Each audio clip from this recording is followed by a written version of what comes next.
Good morning, all the participants, the great people who are participating in this great marathon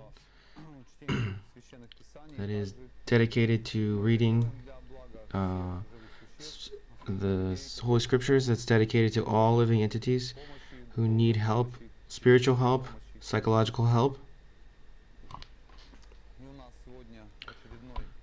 And this is the following day. We're reading Sri Caitanya Caritamrta today, the wonderful pastimes of Lord Caitanya that happened around 500 years ago on our earth.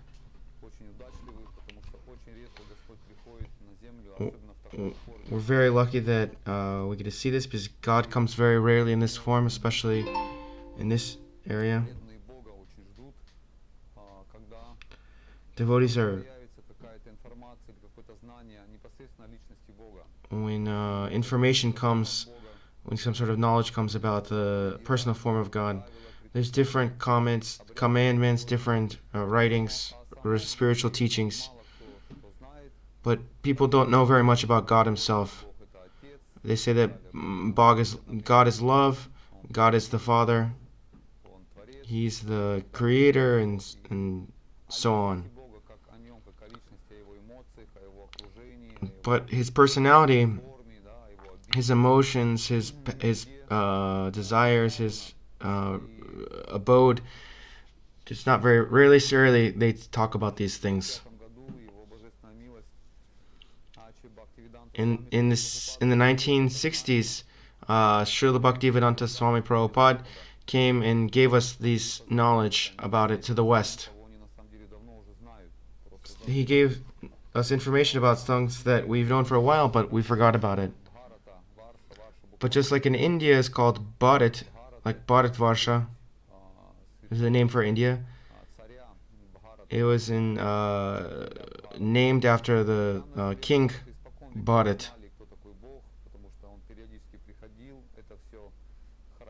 In India, they know who God is because God periodically comes there, and they've been able to transfer this knowledge from time to time, from generation to generation. They can tell you about his personality, his associates, and so on. And there, people are educated. They're the most educated people on the planet.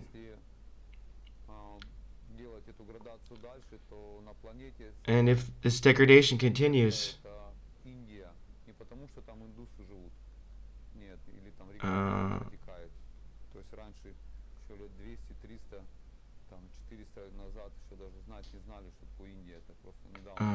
people haven't known what India is for a long time. It's just been opened up. India is a newer name. Bharatvarsh is the main name for India. Muslims in India and Hindus knew who this name was. They knew God. They knew who God is. But there's an area in India that's more powerful than the rest of India. You can say like there's a city of Moscow, and the best place in Moscow is the Kremlin. It's the most famous part of Moscow. And also in India, the best place in India is Bengal. Because the most holy people have always lived in there, in Bengal. There's a place called Mayapur. It's the epicenter. It's the epicenter. Why? Because there Lord Caitanya appeared. It has the most educated people there. They came there on pilgrimage to gain knowledge there.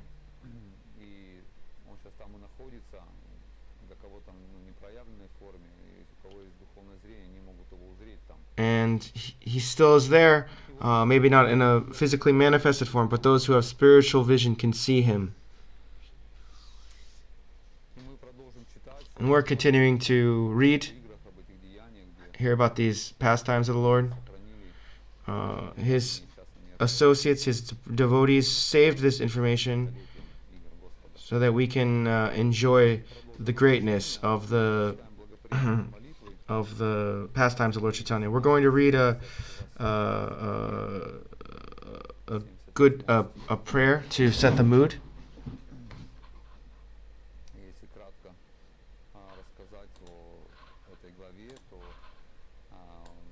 I tell you about this chapter in short, chapter 5, that there was two older Brahmanas who were older. They were on pilgrimage, and they helped him do this.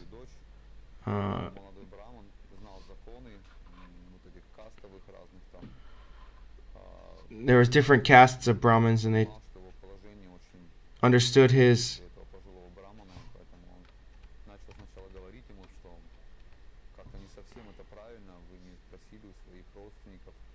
They asked about getting married, but you didn't ask about getting married.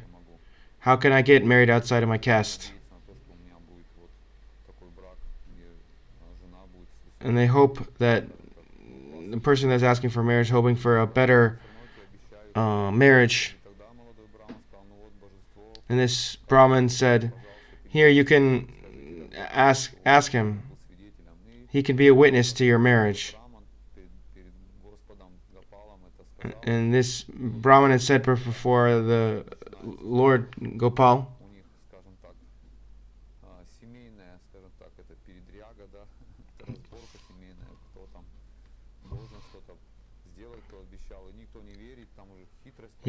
there was some sort of tricks that were happening, some sort of, they didn't believe that this marriage was correct, or it was lawful marriage, and this is where we stopped.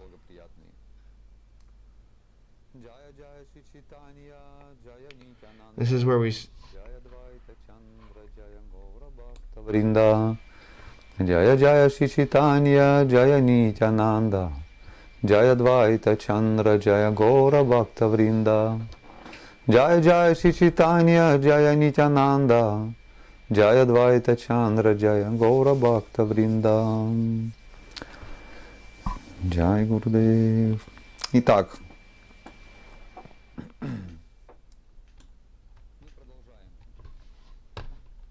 we're continuing to read.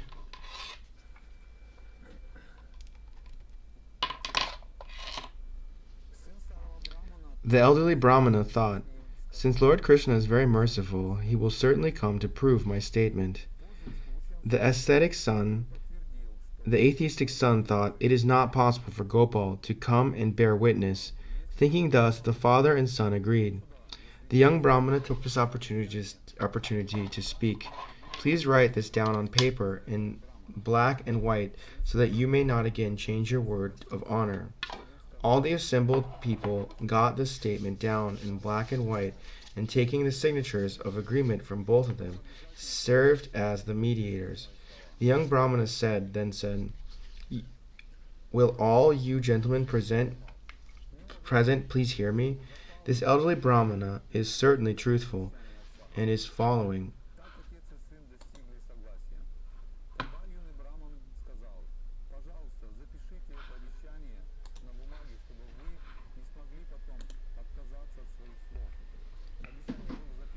The young Brahmana then said, "Will all you gentlemen present please hear me? This elderly Brahmana is certainly truthful, and is following religious principles." He had no desire to break his promise, but fearing that his kinsman would commit suicide, he deviated from the truth.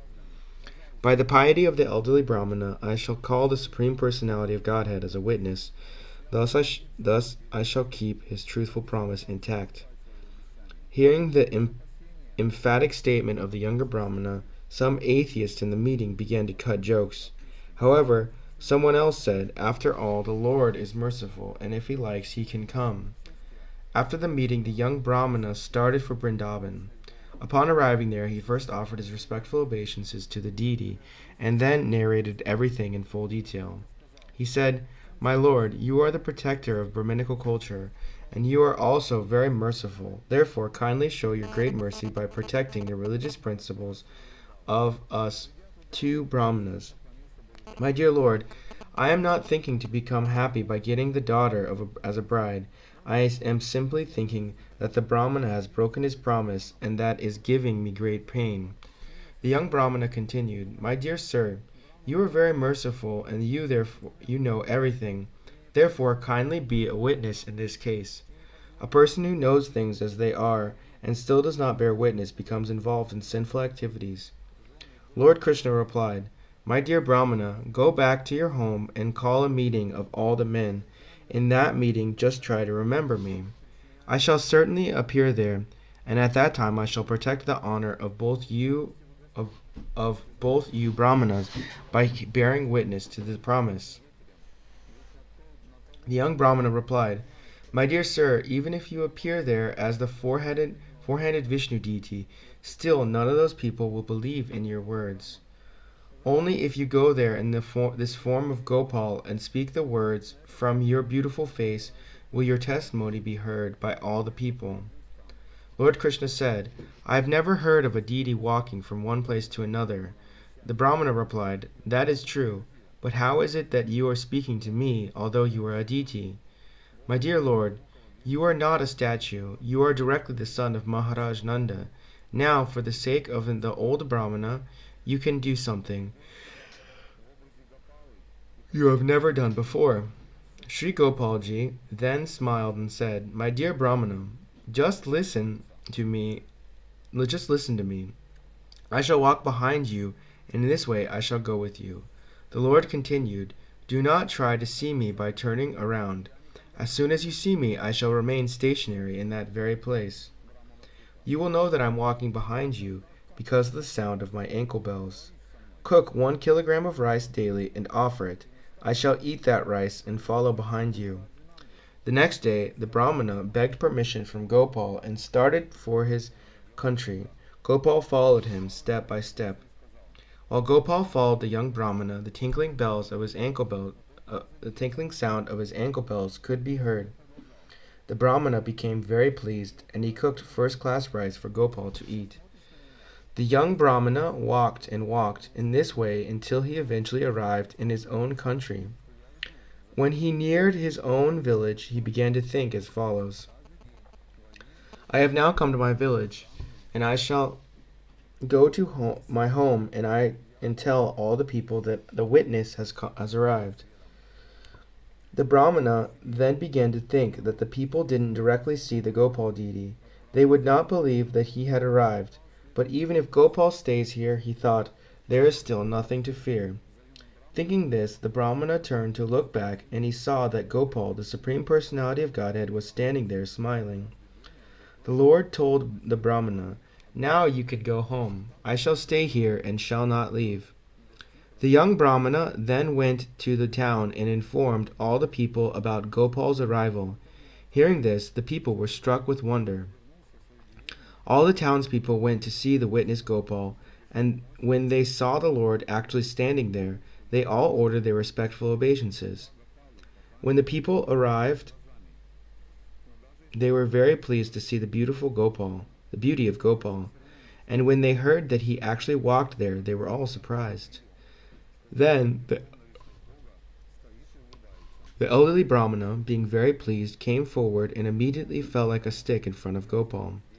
Thus, in the presence of all the townspeople, Lord Gopal bore witness that the elderly Brahmana had offered his daughter in charity to the young Brahmana. After the marriage ceremony was performed, the Lord informed both Brahmanas, "You two Brahmanas are my eternal servants, birth after birth." The Lord continued, "I have become very much pleased by the truthfulness of both. Now you can ask for a benediction." Thus, with great pleasure, the two Brahmanas begged for a benediction. The Brahmana said, "Please remain here so that people all over the world will know how merciful you are to your servants." Lord Gopal stayed, and the two Brahmanas engaged in his service. After hearing of the incident, many people from different countries began to come see Gopal. Eventually, the king of that country heard this wonderful story, and he also came to see Gopal, and thus became very satisfied. The king constructed a nice temple, and regular service was executed. Gopal became very famous under the name of Shakshi Gopal, the witness Gopal. Thus, Shakshi Gopal stayed in Vijayanagara and accepted service for a very long time. Later there was a fight, and this country was conquered by King Purushottama Deva of Orissa. That king was victorious over the king of Vijayanagara, and he took possession of his throne. The Manikya Simhasana, which was bedecked with many jewels. King Purushottama Dev was a great devotee and was advanced in the civilization of the Aryans. He begged at the lotus feet of Gopal, "Please come to my kingdom." When the king begged him to come to his kingdom, Gopal, who was already obliged for his devotional service, accepted his prayer. Thus the king took the Gopal deity and went back to Kataka. After winning the Manikya throne, King Purushottama Dev took it to Jagannath Puri and presented it to Lord Jagannath. In the meantime, he also established regular worship of the Gopal deity at Kataka. When the Gopal deity was installed at Kataka, the king of Purushottama Dev went to see him and with great devotion presented various kinds of ornaments. The queen had a very valuable pearl which she wore on her nose, and she wished to give it to Gopal. She then began to think as follows: "If there were a hole in the deity's nose, I could transfer the pearl to him." Considering this, the queen offered her obeisances to Gopal and returned to her palace. That night she dreamed that Gopal appeared and began to speak to her as follows: "During my childhood my mother made a hole in my nose, and with great endeavor set a pearl there. That very hole is still there, and you can use it to set the pearl you desire to give me." After dreaming this, the queen explaining it to her husband, the king, both the king and the queen then went to the temple with the pearl. Seeing the hole in the nose of the deity, they set the pearl there, and being very pleased, held a great festival. Since then, Gopal has been situated in the city of Kataka, Chutak, and he has been known ever since as Sakshi Gopal. Thus Sri Caitanya heard the narration of Gopal's activities. Both he and his personal devotees became very pleased. When Sri Caitanya Mahaprabhu was sitting before the Gopal deity, all the devotees saw him and the deity as being of the same form. They were of the same complexion, and both had gigantic bodies. Both wore saffron cloth, and both were very grave.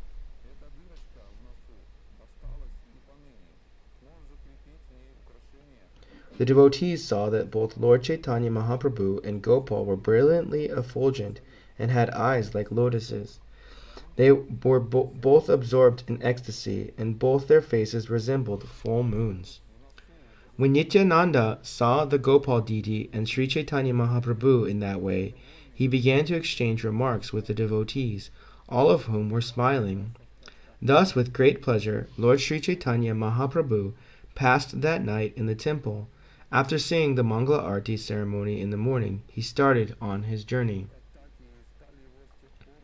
In his book Chaitanya Bhagavat, Srila Vrindavan Das Thakur has very vividly described the places visited by the Lord on his way to Bhuvaneshwar. When Sri Chaitanya Mahaprabhu arrived at Kamalapur, he took his bath in the Bharighi Nadi river and left his sannyas staff in the hands of Lord Nityananda. When Lord Chaitanya Mahaprabhu went to the temple of Lord Shiva known as Kapoteshwara, Nityananda Prabhu, who was keeping his sannyas staff in custody, broke the staff in 3 parts and threw it into the river Bhargi Nadi. Later, this river became known as Danda Banga Nadi. After seeing the temple of Jagannath from a distance, Sri Chaitanya Mahaprabhu immediately became ecstatic. Offering obeisances to the temple, he began to dance in ecstasy of love of God. All the devotees became ecstatic in the association of Lord Chaitanya, and thus, absorbed in love of God, they were dancing and singing while going along the main road. Sri Chaitanya Mahaprabhu laughed, cried, danced, and made many ecstatic vibrations and sounds. Although the temple was only 6 miles away to him, the distance seemed thousands of miles. Thus, walking and walking, the Lord eventually arrived at the palace known as Ataranala, the place known as Ataranala. Arriving there, he expressed his external consciousness, speaking to Sri Nityananda Prabhu. When Lord Chaitanya Mahaprabhu had thus regained external consciousness, he asked Lord Nityananda Prabhu, "Please return my staff." Nityananda Prabhu then replied, "It has been broken into three parts." Nityananda Prabhu said, "When you fell down in ecstasy, I caught you, but both of us together fell upon the staff. Thus the staff broke under our weight. Where the pieces have gone, I cannot say. It is certainly because of my offense that your staff was broken. Now you can punish me on this account as you think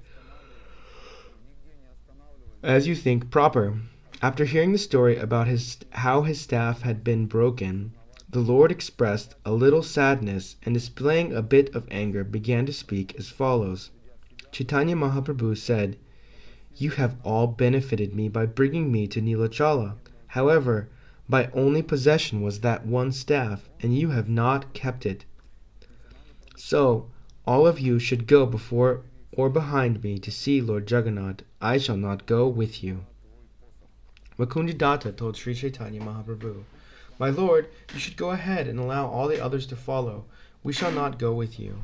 Sri Chaitanya Mahaprabhu then began to walk very swiftly before all the other devotees.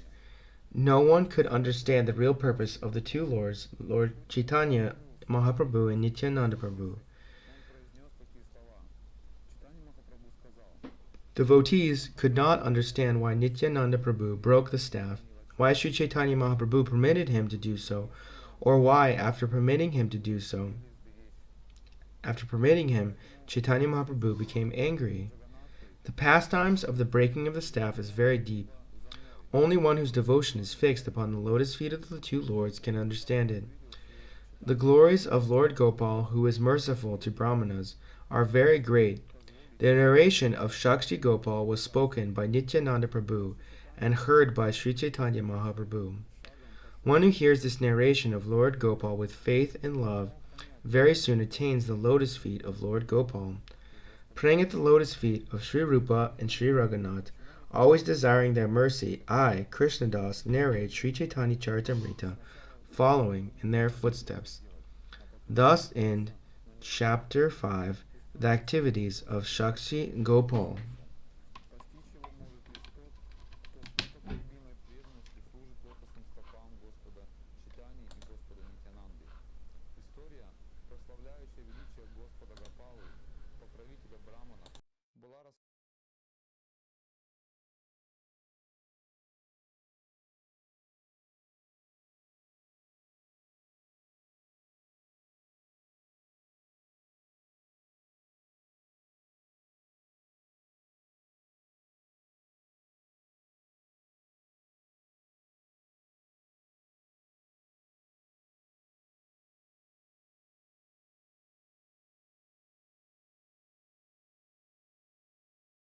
Хорошо, не будем терять время.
"You have all benefited me by bringing me to Nilachala. However, my only possession was that one staff, and you have not kept it."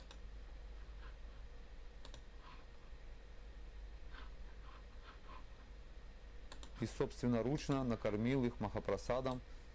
Познакомившись со Шри Чайтаньей Махапрабху Сарвабхаума Бхаттачарья поселил его в доме своей тетки. Взять Сарвабхаума Гопинат Ачарья утверждал, что Господь Чайтанья Махапрабху это сам Кришна. Chapter 6, The Liberation of Sarvabhauma Bhattacharya. I offer my respectful obeisances unto Gaurachandra, the Supreme Personality of Godhead, who converted the hard-hearted Sarvabhauma Bhattacharya, the reservoir of all bad logic, into a great devotee.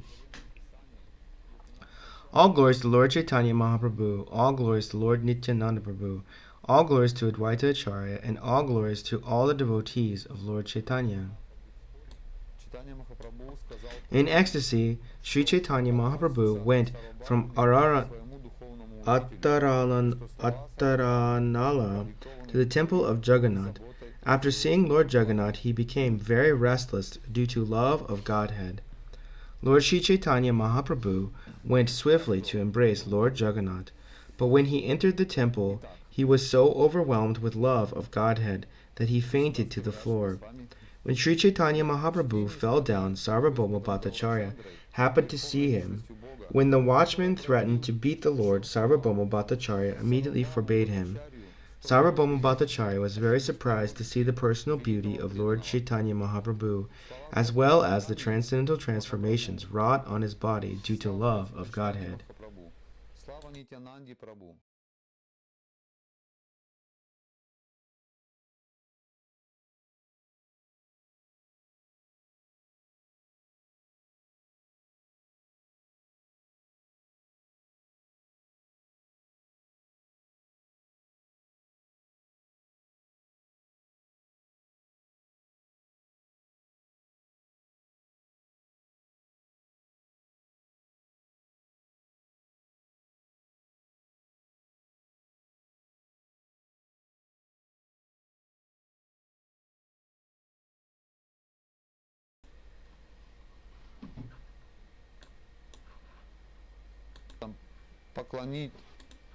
Поколотить Шри Чайтанью Махапрабху. Сарвабхаума Бхаттачарья немедленно одернул его. Красота Господа Чайтаньи Махапрабху и трансцендентные изменения. Sri Chaitanya Mahaprabhu remained unconscious for a long time. Meanwhile, the time for offering prasadam to Lord Jagannath came, and the Bhattacharya tried to think of a remedy. While Lord Chaitanya Mahaprabhu was unconscious, Sarvabhauma Bhattacharya, with the help of the watchman and some disciples, carried him to his home and laid him down on the very sanctified room. Examining the body of Sri Chaitanya Mahaprabhu, Sarvabhauma saw that his abdomen was not moving and that he was not breathing. Seeing his condition, the Bhattacharya became very anxious. The Bhattacharya then took a fine cotton swab and put it before the Lord's nostrils. When he saw the cotton move very slightly, he became hopeful.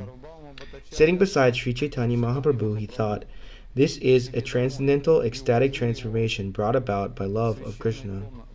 Upon seeing the sign of Sudipta Sattvika, Sarvabhauma Bhattacharya could immediately understand the transcendental ecstatic transformation in the body of Lord Chaitanya Mahaprabhu. Such a sign takes place only in the bodies of externally liberated devotees. Sarvabhauma Bhattacharya considered the uncommon ecstatic symptoms of Adiruddha Bhava are appearing in the body of Sri Chaitanya Mahaprabhu. This is very wonderful. How are they possible in the body of a human being? While the Bhattacharya was thinking in this way, at his home, all the devotees of Chaitanya Mahaprabhu, headed by Nityananda Prabhu, approached the Simhadwara, the entrance door of the temple. There, the devotees heard the people talking about a mendicant who had come to Jagannath Puri and seen the deity of Jagannath.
The people said that the sannyasi had fallen unconscious upon seeing the deity of Lord Jagannath.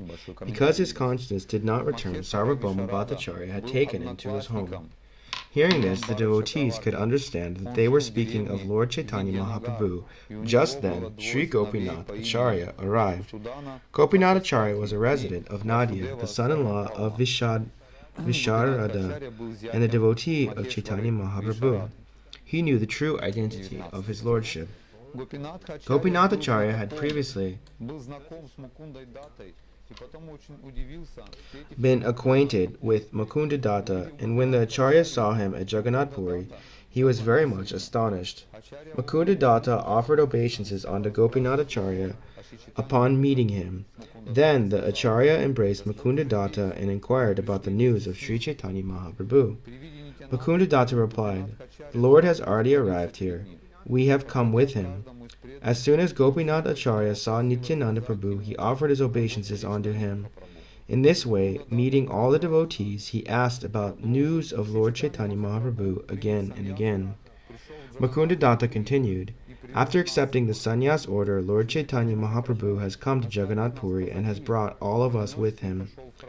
Lord Chaitanya Mahaprabhu left our company and walked ahead to see Lord Jagannath. We have just arrived and are now looking for him. From the talk of the people in general, we have guessed that the Lord is now at the house of Sarvabhauma Bhattacharya." Upon seeing Lord Jagannath, Chaitanya Mahaprabhu became ecstatic and fell unconscious, and Sarvabhauma Bhattacharya has taken him into his home in this condition. Just as I was thinking of meeting you, by chance we have actually met. First, let us all go to the house of Sarvabhauma Bhattacharya and see Chaitanya Mahaprabhu.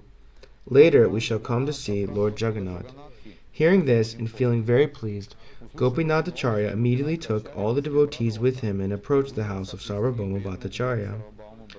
Arriving at the home of Sarvabhauma Bhattacharya, everyone saw the Lord lying unconscious.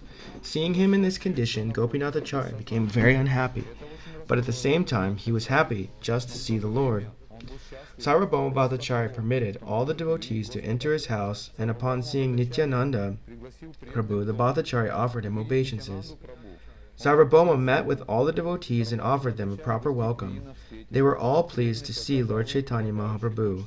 The Bhattacharya then sent them all back to see Lord Jagannath, and he asked his own son, Chandeshwar, to accompany them as a guide. Everyone was then very pleased to see the deity of Lord Jagannath. Lord Nityananda in particular was overwhelmed with ecstasy. When Lord Nityananda Prabhu nearly fainted, all the devotees caught him and steadied him. At that time, the priest of Lord Jagannath brought a garland that had been offered to the deity and offered it to Nityananda Prabhu. Everyone was pleased to receive this garland worn by Lord Jagannath. Afterwards, they all returned to the place where Lord Sri Chaitanya Mahaprabhu was staying. All of the devotees then began to loudly chant the Hare Krishna mantra. Just before noon, the Lord regained his consciousness. Chaitanya Mahaprabhu got up and very loudly chanted Hari Hari. Sarvabhauma Bhattacharya was very pleased to see the Lord regain consciousness, and he took the dust of the Lord's lotus feet. The Bhattacharya informed all of them, "Please take your midday baths immediately. Today I shall offer you Mahaprasadam, the remnants of food offered to Lord Jagannath." After bathing in the sea, Lord Sri Chaitanya Mahaprabhu and his devotees returned very soon. The Lord then washed his feet and sat down on the carpet to take lunch. Sarvabhauma Bhattacharya made arrangements to bring various kinds of Mahaprasad from the Jagannath temple. Sri Chaitanya Mahaprabhu then accepted lunch with great happiness. Chaitanya Mahaprabhu was offered special rice and first-class vegetables on golden plates. He thus took lunch in the company of his devotees. While Sarvabhauma Bhattacharya personally distributed the prasadam, Lord Chaitanya Mahaprabhu requested him, "Please give me only boiled vegetables. You can offer the cakes and preparations made with condensed milk to all the devotees." Hearing this, the Bhattacharya folded his hands and spoke as follows, "Today, all of you please try to taste the lunch as Lord Jagannath accepted it." After saying this, he made them all eat the various cakes and condensed milk preparations. After feeding them, he offered them water to wash their hands, feet, and mouths. Begging permission from Lord Chaitanya Mahaprabhu and his devotees, Sarvabhauma Bhattacharya then went to Gopinath Acharya to take lunch. After finishing their lunch, they returned to Lord Chaitanya Mahaprabhu. Offering his obeisances to Chaitanya Mahaprabhu, Sarvabhauma Bhattacharya said, Namo Narayanaya. I offer my obeisances to Narayana. In return, Chaitanya Mahaprabhu said, Krishna Matirastu. Let your attention be on Krishna. Hearing these words, Sarvabhauma understood Lord Chaitanya to be a Vaishnava sannyasi. Sarvabhauma then said to Gopinath Acharya, I want to know Chaitanya Mahaprabhu's previous situation. Gopinath Acharya replied, There was a man named Jagannath who was a resident of Navadvip and whose surname was Mishra Paundra Purandara. Lord Chaitanya Mahaprabhu is the son of Jagannath Mishra, and his former name was Vishvambar Mishra. He also happens to be the grandson of Nilambar Chakravarti. The Bhattacharya said, Nilambar Chakravarti was a classmate of my father, Maheshwar Visharada, and I knew him as such. Jagannath Mishra Purandara was respected by my father. Thus, because of their relationship with my father, I respect both Jagannath Mishra and Nilambar Chakravarti. Hearing that Sri Chaitanya Mahaprabhu belonged to the Nadia district, Sarvabhauma Bhattacharya became very pleased and addressed the Lord as follows. You are naturally respectable. Besides, you are a sannyasi. Thus, I wish to become your personal servant. As soon as Chaitanya Mahaprabhu heard this from the Bhattacharya, he immediately remembered Lord Vishnu and began to speak humbly to him as follows. Because you are a teacher of Vedanta philosophy, you are the master of all the people in the world, and their well-wisher as well. You are also the benefactor of all kinds of sannyasis. I am a young sannyasi, and I actually have no knowledge of what is good and what is bad.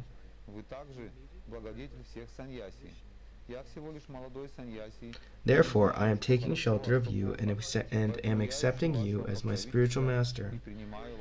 I have come here only to associate with you, and I am now taking shelter of you. Will you kindly maintain me in all respects? The incident that happened today was a great obstacle for me, but you have kindly relieved me of it. The Bhattacharya replied, Do not go alone to see the deity at the Jagannath temple. It is better that you go with me or my men. The Lord said, I shall never enter the temple, but shall always view the Lord from the side of the Garuda Stamba. Sarvabhauma Bhattacharya then told Gopinath Acharya, Take Goswamiji and show him Lord Jagannath. Also, the apartment belonging to my maternal aunt is in a very solitary place. Make all arrangements for him to stay there. Thus, Gopinath Acharya took Lord Chaitanya Mahaprabhu to his residential quarters and showed him where to find water, tubs, and water pots. Indeed, he arranged everything. The next day, Gopinath Acharya took Lord Chaitanya Mahaprabhu to see the early rising of the Lord Jagannath. Gopinath Acharya then took Mukunda Datta with him and went to Sarvabhauma's house. When they arrived, Sarvabhauma addressed Mukunda Datta as follows. The sannyasi is very meek and humble by nature, and his person is very beautiful to see. Consequently, my affection for him increases. From which sampradaya has he accepted the sannyas order, and what is his name? Gopinath Acharya replied, The Lord's name is Sri Krishna Caitanya, and his sannyas preceptor is the greatly fortunate Keshava Bharati. Sarvabhauma Bhattacharya said, Sri Krishna is a very good name, but he belongs to the Bharati community. Therefore, he is a second-class sannyasi. Gopinath Acharya replied, Sri Krishna Chaitanya Prabhu does not rely on any external formality. There is no need for him to accept the sannyas order from a superior sampradaya. The Bhattacharya inquired, Sri Chaitanya Mahaprabhu is in his full-fledged, youthful life. How can he keep the principles of sannyas? I shall continually recite Vedanta philosophy for Chaitanya Mahaprabhu, so that he may remain fixed in his renunciation, and thus enter upon the path of monism. Sarvabhauma Bhattacharya then suggested, if Sri Chaitanya Mahaprabhu would like, I could bring him into the first-class sampradaya by offering him saffron cloth and performing the reformatory processes again. Gopinath Acharya and Mukunda Datta became very unhappy when they heard this. Gopinath Acharya therefore addressed Sarvabhauma Bhattacharya as follows. My dear Bhattacharya, you do not know the greatness of Lord Chaitanya Mahaprabhu. All the symptoms of the Supreme Personality of Godhead are found in him to the highest degree. Gopinath Acharya continued, Lord Chaitanya Mahaprabhu is celebrated as the Supreme Personality of Godhead. Those who are ignorant in this connection find the conclusion of knowledge of men very difficult to understand. The disciples of Sarvabhauma Bhattacharya retaliated. By what evidence do you conclude that Sri Chaitanya Mahaprabhu is the Supreme Lord? Gopinath Acharya replied, the statements of the authorized acharyas who understand the Supreme Personality of Godhead are proof. The disciples of the Bhattacharyas said, we derive knowledge of the absolute truth by logical hypothesis. Gopinath Acharya replied, one cannot attain real knowledge of the Supreme Personality of Godhead by such logical hypothesis and argument. Gopinath Acharya continued, one can understand the Supreme Personality of Godhead only by his mercy, not by guesswork or hypothesis. The Acharya continued, if one receives but a tiny bit of the Lord's favor by dint of devotional service, he can understand the nature of the Supreme Personality of Godhead. My Lord, if one is favored by even a slight trace of mercy of your lotus feet, he can understand the greatness of your personality. But those who speculate in order to understand the Supreme Personality of Godhead are unable to know you, even though they continue to study the Vedas for many years. Gopinath Acharya then addressed Sarvabhauma Bhattacharya. You are a great scholar and a teacher of many disciples.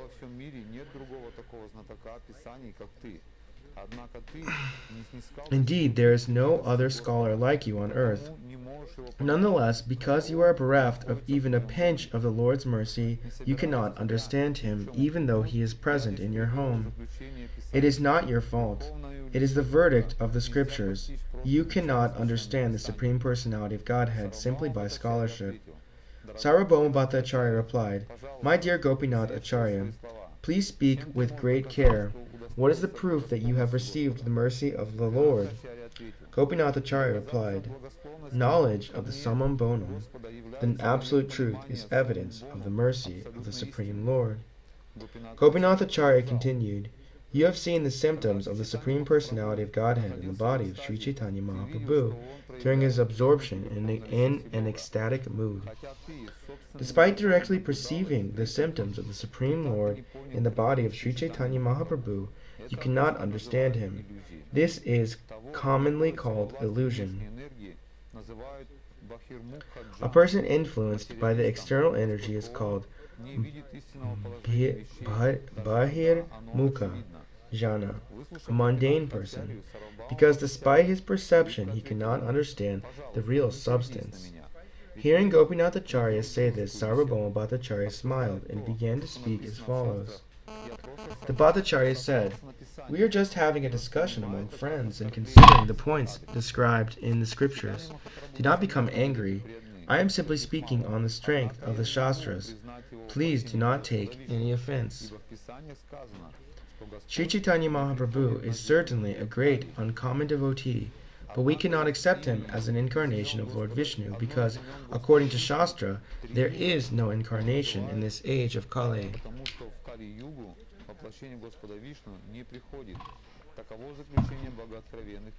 Another name for Lord Vishnu is Tri-yuga, because there is no incarnation of Lord Vishnu in Kali Yuga. Indeed, this is the verdict of the revealed scriptures. Upon hearing this, Gopinath Acharya became very unhappy. He said to the Bhattacharya, "You consider yourself the knower of all Vedic scriptures.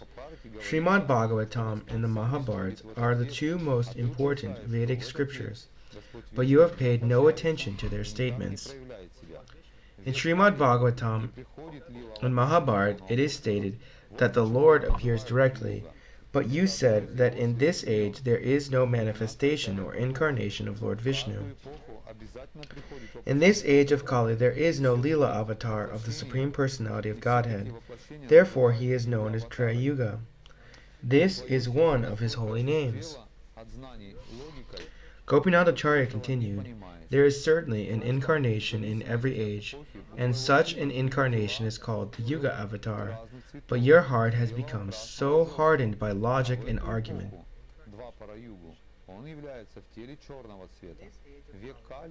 that you cannot consider all these facts. In the past, your son has had bodies of 3 different colors, according to the age. These colors were white, red, and yellow.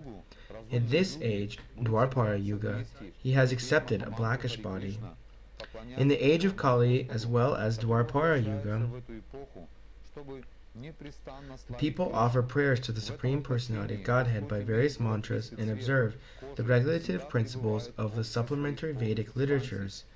Now please hear of this from me. In this age of Kali, those who are intelligent perform the congregational chanting of the Hare Krishna Mahamantra, worshipping the Supreme Personality of Godhead, who appears in this age, always describing the glories of Krishna. That incarnation is yellowish in hue and is always associated with his plenary expansions, such as Nityananda Prabhu, and personal expansions such as Gadadhar, as well as his devotees and associates, such as Swarup Damodar. The Lord, in the incarnation of Gaurasundar, has a golden complexion. Indeed, his entire body, which is very nicely constituted, is like molten gold. Sandalwood pulp is smeared all over his body. He will take the 4th order of spiritual life, sannyas, and will be very much self-controlled.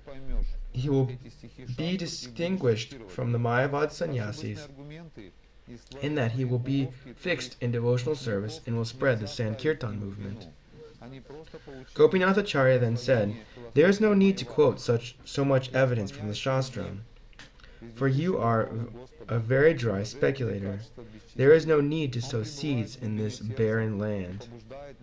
When the Lord will be pleased with you, you will also understand these conclusions and will quote from the Shastras. These false arguments and philosophical word jugglery of your disciples are not faults of theirs. They have simply received the benediction of Mayavad philosophy. I offer my respectful obeisances unto the Supreme Personality of Godhead, who is full of unlimited qualities, and whose different potencies bring about agreement and disagreement between disputants. Thus, the illusory energy again and again covers the self-realization of both disputants. In almost all cases, whatever learned brahmanas speak become accepted. Nothing is impossible for one who takes shelter of my illusory energy and speaks under her influence." After hearing this from Gopinath Acharya, Sarvabhauma Bhattacharya said, "First go to the place where Sri Caitanya Mahaprabhu is staying and invite him here with his associates. Ask him on my account. Take Jagannath Prasadam and first give it to Caitanya Mahaprabhu and his associates. After that, come back here and teach me well." Gopinath Acharya was the brother-in-law of Sarvabhauma Bhattacharya. Therefore, their relationship was very sweet and intimate. Under the circumstances, Gopinath Acharya taught him by sometimes blaspheming him, sometimes praising him, and sometimes laughing at him. This had been going on for some time.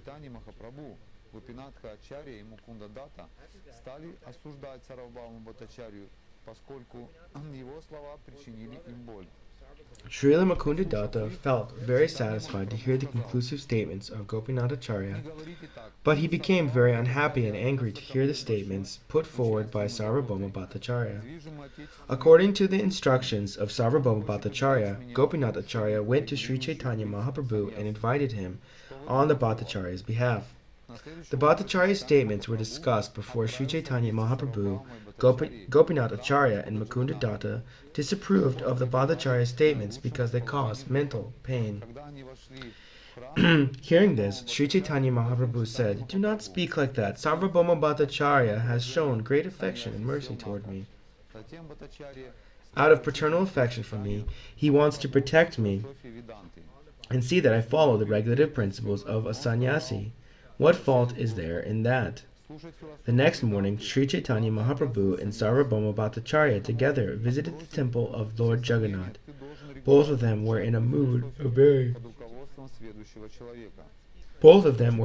pleasant mood. When they entered the temple, Sarvabhauma Bhattacharya offered Chaitanya Mahaprabhu a seat, while he himself sat down on the floor out of due respect for a sannyasi. He then began to instruct Lord Chaitanya Mahaprabhu on Vedanta philosophy, and out of affection and devotion he spoke to the Lord as follows.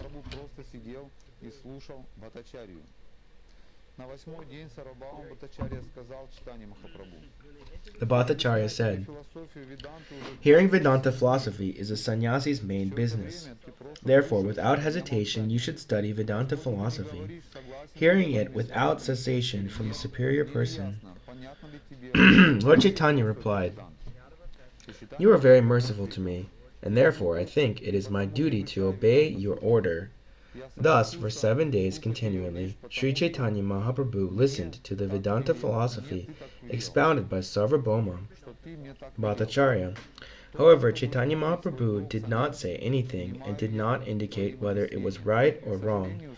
He simply sat there and listened to the Bhattacharya.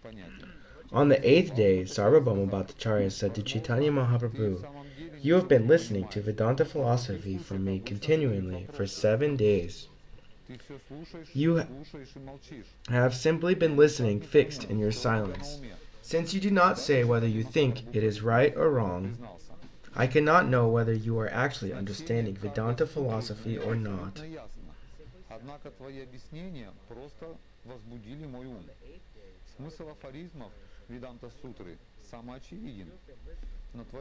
Sri Chaitanya Mahaprabhu replied, "I am not a fool. I am a fool, and consequently I do not study the Vedanta Sutra. I am just trying to hear it from you because you have ordered me. Only for the sake of executing the duties of the renounced order of sannyas do I listen. Unfortunately, I cannot, in the last at least, understand the meaning you are presenting." Sarvabhauma Bhattacharya replied, "I accept that you do not understand, yet even one who does not understand inquires about the subject matter. You are hearing again and again, yet you keep silent. I cannot understand what is actually within your mind." Sri Chaitanya Mahaprabhu then revealed his mind, saying, "I can understand the meaning of each sutra very clearly, but your explanations have simply agitated my mind. The meaning of the aphorisms in the Vedanta Sutra contain clear purports in themselves, but the other purports you presented simply cover the meaning of the sutras like a cloud. You do not explain the direct meaning of the Brahma Sutras. Indeed, it appears that your business is to cover their real meaning." Chaitanya Mahaprabhu continued, "The Vedanta Sutra is the summary of all the Upanishads. Therefore, whatever direct meaning is there in the Upanishads is also recorded in the Vedanta Sutra, or Vyasa Sutra. For each sutra, the direct meaning must be accepted without interpretation. However, you simply abandon the direct meaning and proceed with your imaginative interpretation. Although there is no evidence, the evidence given in the Vedic version must be taken as foremost.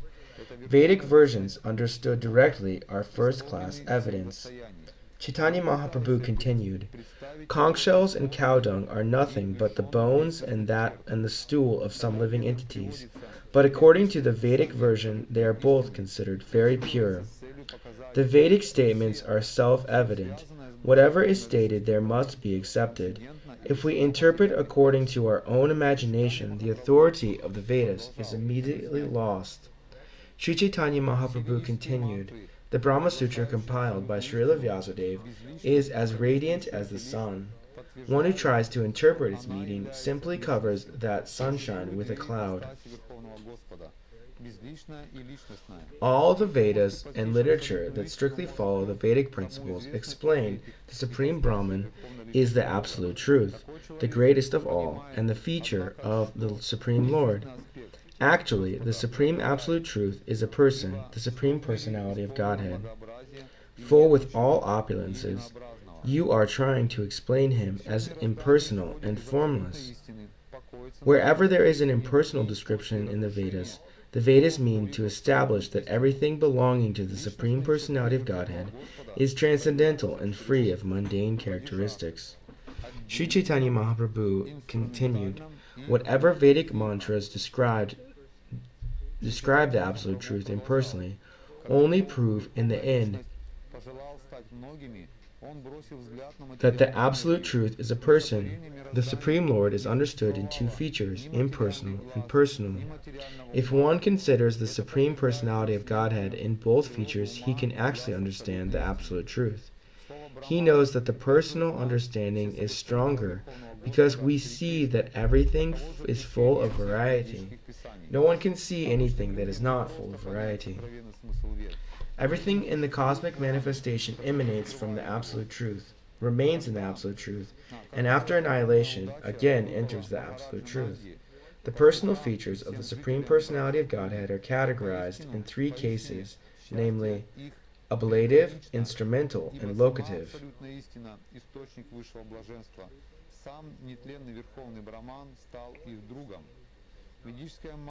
Sri Chaitanya Mahaprabhu continued, when the Supreme Personality of Godhead wished to become many, he glanced over the material energy.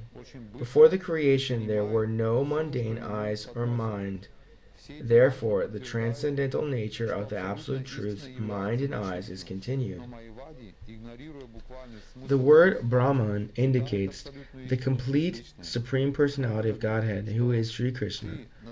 That is the verdict of all the Vedic literatures.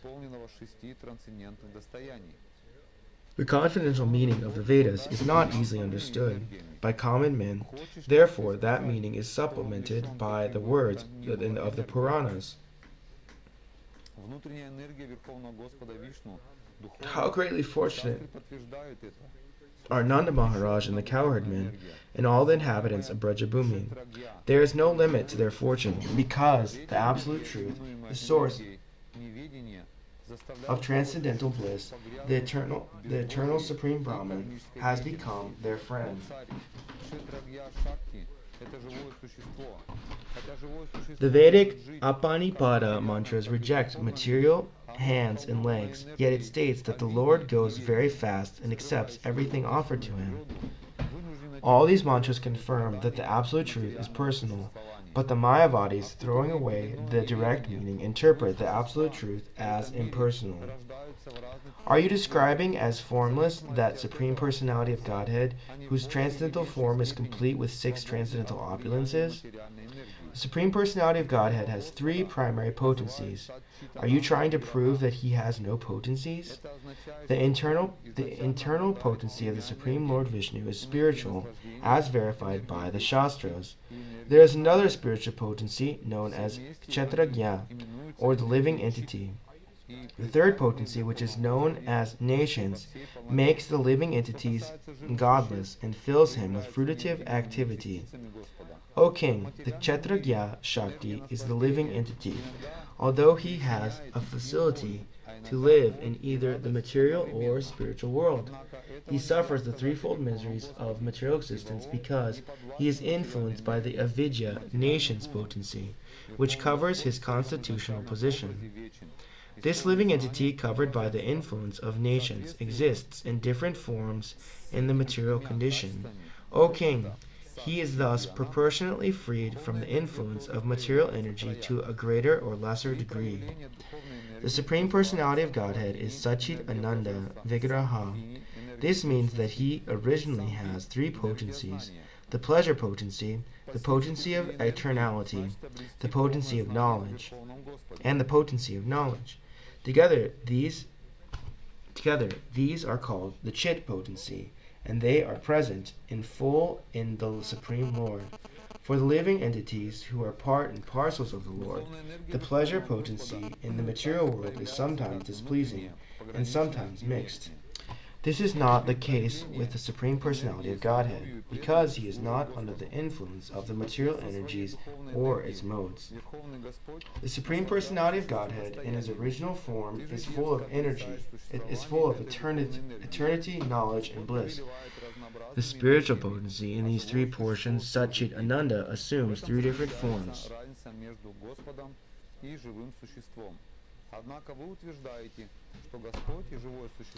The three portions of the spiritual potency are called Hladini, the bliss portion, Sandini, the eternity portion, and Samvit, the knowledge portion. We accept knowledge of these as full knowledge of the Supreme Personality of Godhead. The spiritual potency of the Supreme Personality of Godhead also appears in three phases: internal, marginal, and external. These are all engaged in his devotional service and love. In his spiritual potency, the Supreme Lord enjoys 6 kinds of opulences. You do not accept this spiritual potency, and this is due to your great impudence. The Lord is the master of the potencies, and the living entity is the servant of them. That is the difference between the Lord and the living entity. However, you declare that the Lord and the living entities are one and the same. In the Bhagavad Gita, the living entity is established as the marginal potency of the Supreme Personality of Godhead. Yet you say that the living entity is completely different from the Lord. Earth, water, fire, air, ether, mind, intelligence, and false ego are my eightfold separated energies. Besides these inferior energies, which are material, there is another energy, a spiritual energy, and this is the living being. O mighty armed one, the entire material world is sustained by the living entities. The transcendental form of the Supreme Personality of Godhead is complete in eternity, cognizance, and bliss. However, you describe this transcendental form as the product of material goodness. One who does not accept the transcendental form of the Lord is certainly an agnostic. Such a person should be neither seen nor touched. Indeed, he is the subject to be punished by Yamaraj. The Buddhists do not recognize the authority of the Vedas. Therefore, they are considered agnostics. However, those who take shelter of the Vedic scriptures yet preach agnosticism in accordance with Mayavad philosophy are certainly more dangerous than the Buddhists. Srila Vyasadeva presented the Vedanta philosophy for the deliverance of the conditioned souls, but if one hears the commentary of Shankaracharya, everything is spoiled. The Vedanta Sutra aims at establishing that the cosmic manifestation has come into being by the transformation of inconceivable potency of the Supreme Personality of Godhead. The touchstone, after touching iron, produces volumes of gold without being changed. Similarly, the Supreme Personality of Godhead manifests himself as the cosmic manifestation by his inconceivable potency, yet he remains unchanged in his eternal, transcendental form. Shankaracharya's theory states that the absolute truth is transformed by accepting this theory. The Mayavad philosophers denigrate Srila Vyasadeva by accusing him of error. They thus find fault in the Vedanta Sutras and interpret it to try to establish the theory of illusion. The theory of illusion can be applied only when the living entity identifies himself with the body. As far as the cosmic manifestation is concerned, it cannot be called false, although it is certainly temporary. The transcendental vibration Omkar is the sound from the Supreme Personality of Godhead. All Vedic knowledge and this cosmic manifestation are produced from this sound representation of the Supreme Lord. The subsidiary vibration Tat Tvam Asi, you are the same, is meant for the understanding of the living entity, But the principal vibration is Omkar. Not caring for Omkar, Shankaracharya has stressed the vibration of Tattvamasi. Thus, Sri Chaitanya Mahaprabhu criticized Shankaracharya's Sharirabhasya and as imaginary, and he pointed out hundreds of faults in it. To defend Shankaracharya, however, Sarvabhauma Bhattacharya presented unlimited opposition. The Bhattacharya presented various types of false arguments with pseudo-logic and tried to defeat his opponent in many ways. However, Sri Chaitanya Mahaprabhu refuted all these arguments and established his own conviction. Sri Chaitanya Mahaprabhu continued, "The Supreme Personality of Godhead is the central point of all relationships. Acting in devotional service to Him is the one's real occupation, and the attainment of love of Godhead is the ultimate goal of life." These three subject matters are described in the Vedic literature.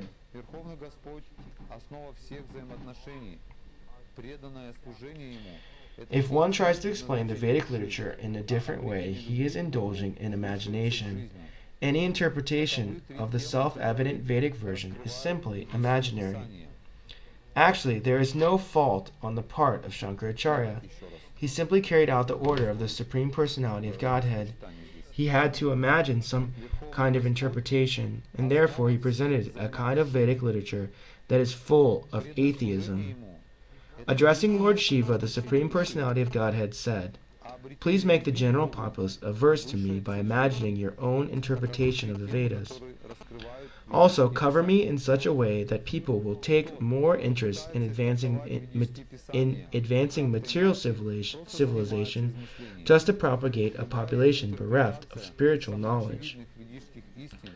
Lord Shiva informed Goddess Durga, the superintendent of the material world, "In the age of Kali, I take the form of a Brahmana and explain the Vedas through false scripture in an atheistic way, similar to Buddhist philosophy." Sarvabhauma Bhattacharya became very much astonished upon hearing this. He became stunned and said nothing. Lord Sri Chaitanya Mahaprabhu then told him to not be astonished. Actually, devotional service unto the Supreme Personality of Godhead is the highest perfection of human activity. Even the self-satisfied sages perform devotional service to the Supreme Lord. Such are the transcendental qualities of the Lord. They are full of inconceivable spiritual potency.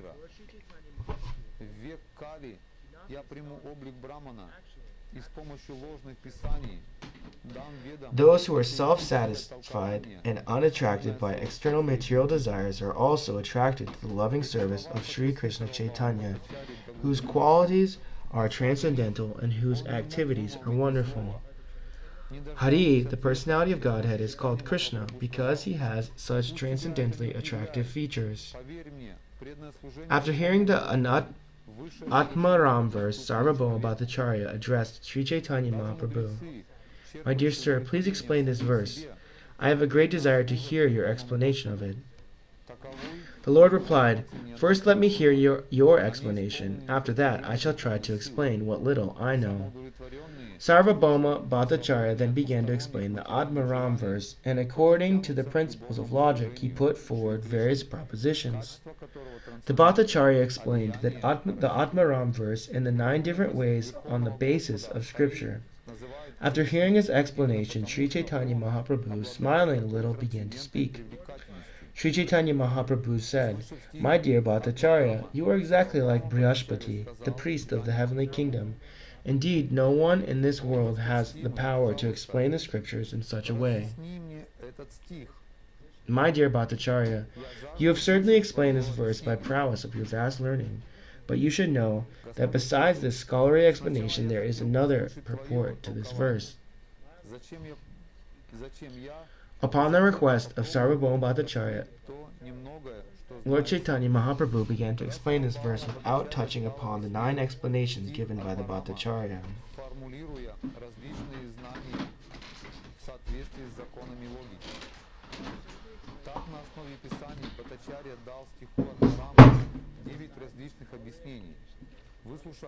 There are 11 words in the Atmaram verse, and Sri Chaitanya Mahaprabhu explained each word one after the other. Lord Chaitanya Mahaprabhu took each word specifically and combined it with the word Atmaram. Thus he explained the word Atmaram in 18 different ways. Sri Chaitanya Mahaprabhu said the Supreme Personality of Godhead, his different potencies, and his transcendental qualities have inconceivable prowess. It is not possible to explain them fully. These three items attract the mind of a perfect student engaged in spiritual activities and overcome all other processes of spiritual activity. Sri Chaitanya Mahaprabhu explained the meaning of the verse by giving evidence concerning Shukadeva Goswami and the four rishis Sanaka, Sanatakumar, Sanatana, and Sanandana. Thus, the Lord gave various meanings and explanations. Upon hearing Chaitanya Mahaprabhu's explanation of the Atmaram verse, Sarvabhauma Bhattacharya was struck with wonder. He then understood Lord Sri Chaitanya Mahaprabhu to be Krishna in person, and he thus condemned himself in the following words.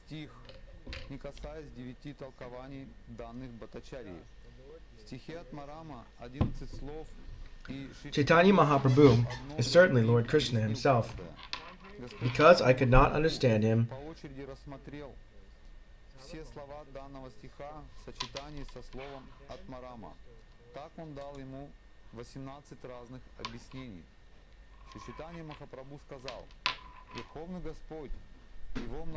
Chaitanya Mahaprabhu is certainly Lord Krishna himself. Because I could not understand him and was very proud of my own learning, I have committed many offenses. When Sarvabhauma Bhattacharya denounced himself as an offender and took shelter of the Lord desired to show him mercy. To show him mercy, Sri Chaitanya Mahaprabhu allowed him to see his Vishnu form. Thus, he immediately assumed the four hands. Sri Chaitanya Mahaprabhu first showed him the four-handed form and then appeared before him in his original form of Krishna, with the blackest complexion and a flute to his lips. When Sarvabhauma Bhattacharya saw the form of Lord Krishna manifested in Chaitanya Mahaprabhu, he immediately fell down flat to offer him obeisances, then stood up with folded hands and began to offer prayers. By the mercy of the Lord, all truths were revealed to Sarvabhauma Bhattacharya, and he could understand the importance of chanting the holy name and distributing love of Godhead everywhere. Sarvabhauma Bhattacharya composed 100 verses in a very short time. Indeed, not even Brihaspati, the priest of the heavenly planets, could compose verses as quickly. After hearing the 100 verses, Sri Chaitanya Mahaprabhu happily embraced Sarvabhauma Bhattacharya, who was immediately overwhelmed in ecstatic love of Godhead and fell unconscious. Out of ecstatic love of God, the Bhattacharya shed tears, and his body was stunned. He exhibited an ecstatic mood. He perspired, shook, and trembled. He sometimes danced, sometimes chanted, sometimes cried, and sometimes fell down to touch the lotus feet of the Lord. While Sarvabhauma Bhattacharya was in this ecstasy, Gopinath Acharya was very pleased. The associates of Sri Chaitanya Mahaprabhu all laughed to see the Bhattacharya dance, so Gopinath Acharya told Lord Chaitanya Mahaprabhu, "Sir, you have brought all this upon Sarvabhauma Bhattacharya." Sri Chaitanya Mahaprabhu replied, "You are a devotee. Because of your association, Lord Jagannath has shown him mercy." After this, Sri Chaitanya Mahaprabhu pacified the Bhattacharya, and when he was quieted, he offered many prayers to the Lord. Sarvabhauma Bhattacharya said, "My dear sir, you have delivered the entire world, but that is not a very great task. However, you have also delivered me, and that is certainly the work of very wonderful powers."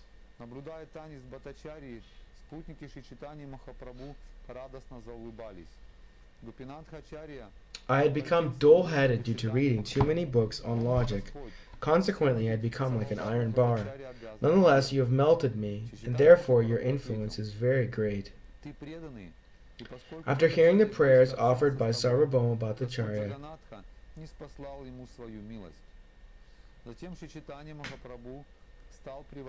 Sri Chaitanya Mahaprabhu returned to his residence, and the Bhattacharya, though through Gopinathacharya, induced the Lord to accept lunch there. Early in the following morning, Sri Chaitanya Mahaprabhu went to see Lord Jagannath in the temple, and he saw the Lord rise from his bed.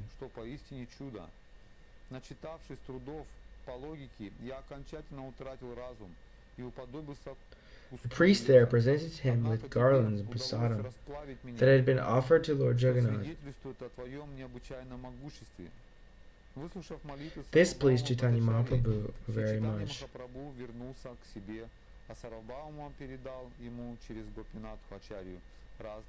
Carefully trying the prasadam and garlands and cloth, Chaitanya Mahaprabhu hastened to the house of Sarvabhauma Bhattacharya. He arrived at the Bhattacharya's house with a little before sunrise, just when the Bhattacharya was arising from bed. Sarvabhauma Bhattacharya arose from bed. He distinctly chanted, "Krishna, Krishna." Lord Chaitanya was very pleased to hear him chant the holy name of Krishna. The Bhattacharya noticed Sri Chaitanya Mahaprabhu was outside, and with great haste he went to him and offered prayers onto his lotus feet.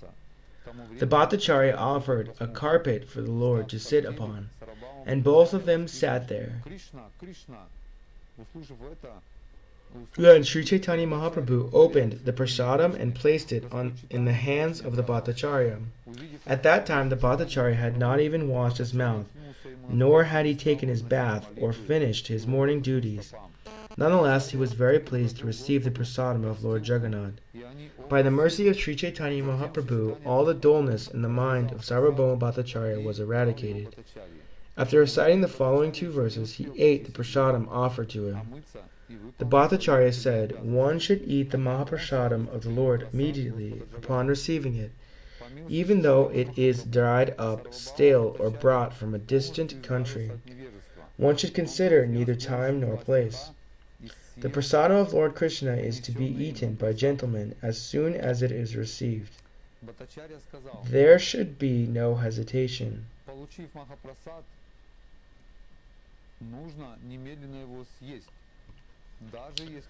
There are no regular. This is the order of the Supreme Personality of Godhead." Sri Chaitanya Mahaprabhu was pleased to see this. He became ecstatic in love of Godhead and embraced Sarvabhauma Bhattacharya. The Lord and the servant embraced each other and began to dance. Simply by touching each other, they became ecstatic. As they danced and embraced, spiritual symptoms manifested in their bodies. They perspired, trembled, and shed tears, and the Lord began to speak in his ecstasy. Sri Chaitanya Mahaprabhu said, "Today I have conquered the three worlds very easily. Today I have ascended to the spiritual world." Chaitanya Mahaprabhu continued, "I think that today all my devotee desires have been fulfilled, because I see that Sarvabhauma Bhattacharya has acquired faith in the Mahaprasadam of Lord Jagannath.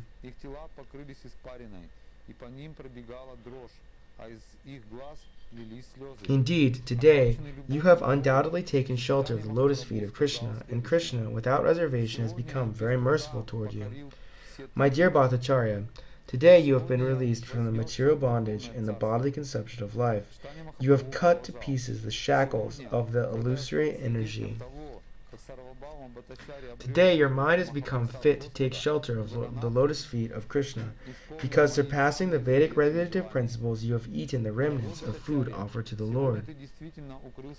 When a person takes shelter of the lotus feet of the Supreme Personality of Godhead without reservation, the unlimited merciful Lord bestows his causeless mercy upon him. Thus he can pass over the insurmountable ocean of nations. Those whose intelligence is fixed in the bodily conception who think, "I am this body," are fit food for dogs and jackals. The Supreme Lord never bestows his mercy upon such people.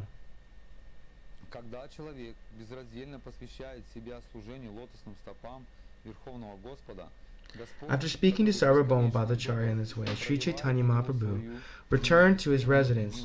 From that day on, the the Bhattacharya was freed because of his false pride had been dismantled. From that day on, Sarvabhauma Bhattacharya did not know anything but the lotus feet of Lord Chaitanya Mahaprabhu, and from that day he could explain the revealed scriptures only in accordance with the process of devotional service. Seeing that Sarvabhauma Bhattacharya was firmly fixed in the cult of Vaishnavism, Gopinathacharya, his brother-in-law, began to dance, clap hands, and chant Hari Hari. The next day, the Bhattacharya went to visit the temple of Lord Jagannath, but before he reached the temple, he went to see Chaitanya Mahaprabhu. When he met Lord Chaitanya Mahaprabhu, the Bhattacharya fell down flat to offer him respects. After offering various prayers to him, he spoke of his previous bad disposition with great humility.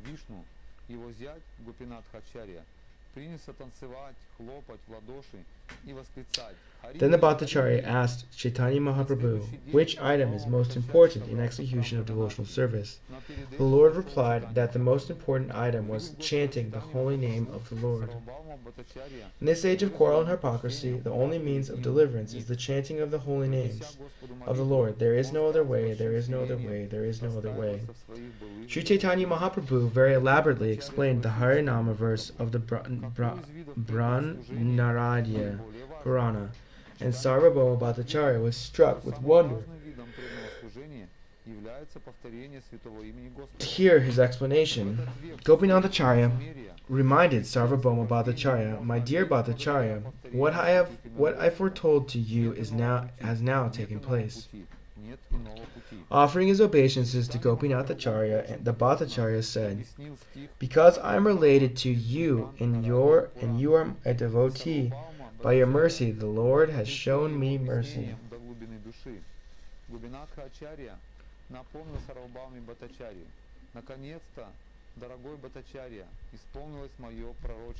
You are a first-class devotee, whereas I am the darkness of logical arguments.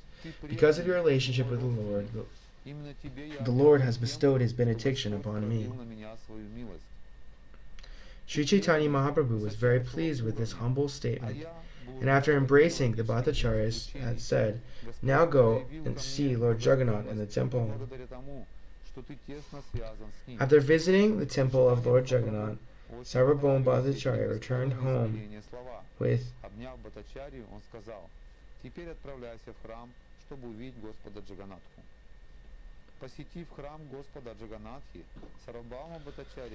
After visiting the temple of Lord Jagannath, Sarvabhauma Bhattacharya returned home with Jagadananda and Damodar.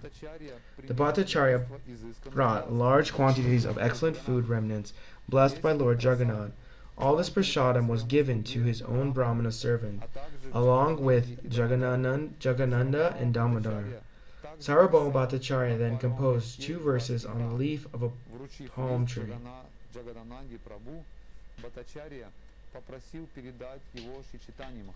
Giving the palm leaf to Jagadananda Prabhu, and the Bhattacharya requested him to deliver it to Sri Chaitanya Mahaprabhu.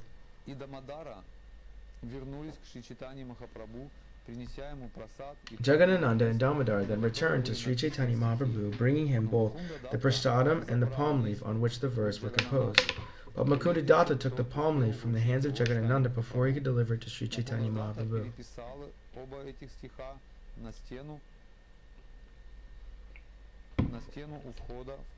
Mukundadatta then copied the 2 verses on the wall outside the room. After this, Jagadananda took the palm leaf from Mukundadatta and delivered it to Lord Chaitanya Mahaprabhu. As soon as Lord Chaitanya Mahaprabhu read the 2 verses, he immediately tore the palm leaf. However, all the devotees read the verses on the outside of the wall, and they kept them within their hearts. The verses read as follows: "Let me take shelter of the Supreme Personality of Godhead, Sri Krishna, who has descended in the form of Lord Chaitanya Mahaprabhu to teach us the real knowledge. His devotional service and detachment for whatever does not foster Krishna consciousness. He has descended because he is an ocean of transcendental mercy. Let me surrender onto his lotus feet. Let my consciousness, which is like a honeybee, take shelter of the lotus feet of the Supreme Personality of Godhead, who has just now appeared as Sri Krishna Chaitanya Mahaprabhu, to teach the ancient system of devotional service to himself. This system has almost been lost due to the influence of time. These two verses, composed by Sarvabhauma Bhattacharya, will always declare his name and fame as loudly as a pounding drum, for they have become pearl necklaces around the necks of all devotees. Indeed, Sarvabhauma Bhattacharya became an unalloyed devotee of Caitanya Mahaprabhu. He did not know anything but the service of the Lord. The Bhattacharya always chanted the holy name of Sri Krishna Chaitanya, son of Mother Sachi, the reservoir of all good qualities. Indeed, chanting the holy names became his meditation. One day, Sarvabhauma Bhattacharya came before Chaitanya Mahaprabhu, and after offering obeisances, began to recite a verse. He began to quote one of Lord Brahma's prayers from the Srimad Bhagavatam, but he changed the two syllables at the end of the verse. The Bhattacharya recited, "One who seeks your compassion and thus tolerates all kinds of adverse conditions due to the karma of his past deeds, who engages always in your devotional service with his mind, words, and body, and who is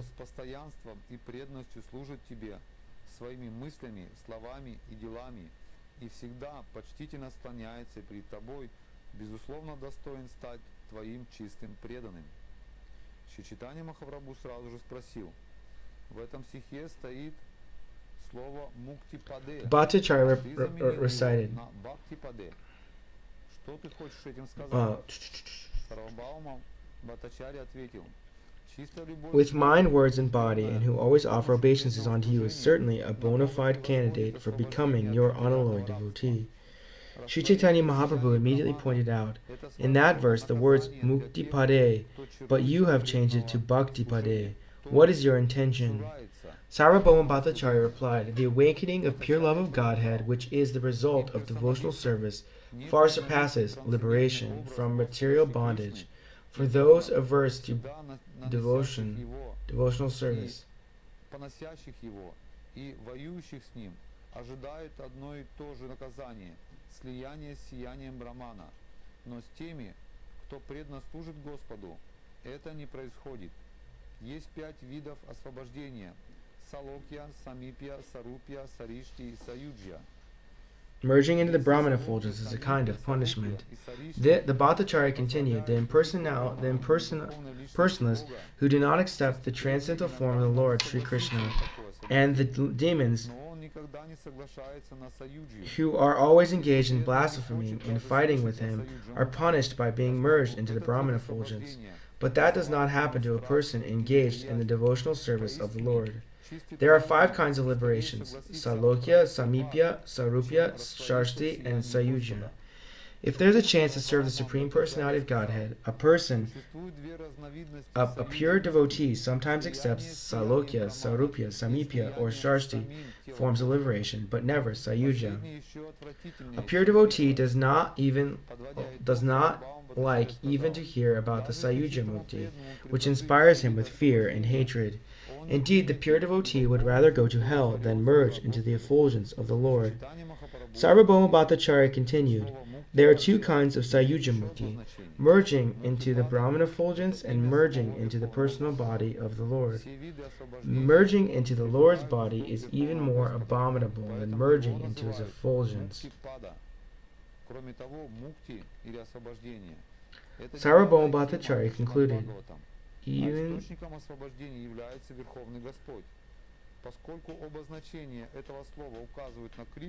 even though he has offered all kinds of liberation, the pure devotee does not accept them.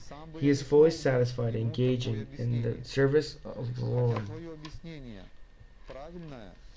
Lord Sri Chaitanya Mahaprabhu replied, the word Muktipade has another meaning. Muktipada directly refers to the Supreme Personality of Godhead.